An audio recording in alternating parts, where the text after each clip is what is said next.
Kunyari yan yung batter nyo. Okay, when you put it in a mixture like this, you will have to mix it, sabi nila, 60 times.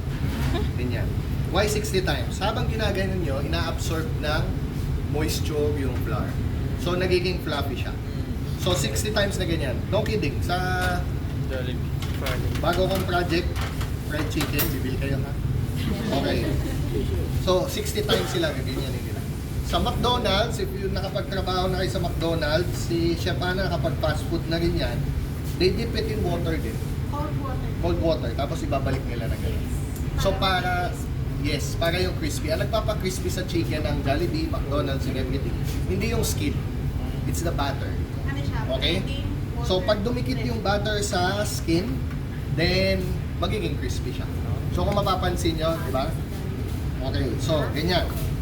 Okay, once you already had that 60 times, hindi nyo gagawin sa chicken wings ha, bonus na lang to. Okay, drumstick, thigh part, breast part, 60 times, you will see, meron siyang mga creases na ganon. That is the one that makes it crispy, hindi yung flour mismo.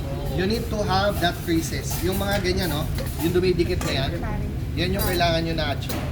Alright? That will make it crispy. So, lagyan nyo ng water, gaganon nyo, that is your texture. Yan ang Jollibee Popeyes texture. Okay? Nakulot na naman kayo. Hindi po, kasi marinated na to. So, it's ano. Then, what you will do, 960. pag nakamix na siya, you double fry, group number 4. So, ilalagay nyo dito, bahala kayo kung gusto nyo, pero matagal yan. Okay, that's enough. Total naman Korean, di naman Kentucky Fried. Then you just put it there and then you double fry. Okay po? Yes, sir. Okay, next. Pagka meron kayong flour na ganito, kung gusto niyo ng ganyan, babasahin niyo siya ng konti. Okay, para hindi siya maging smooth. Kailangan meron siyang buo-buong ganyan doon sa flour ninyo. Yan yung magpapa-crispy. Okay? Yan, pati libag and everything.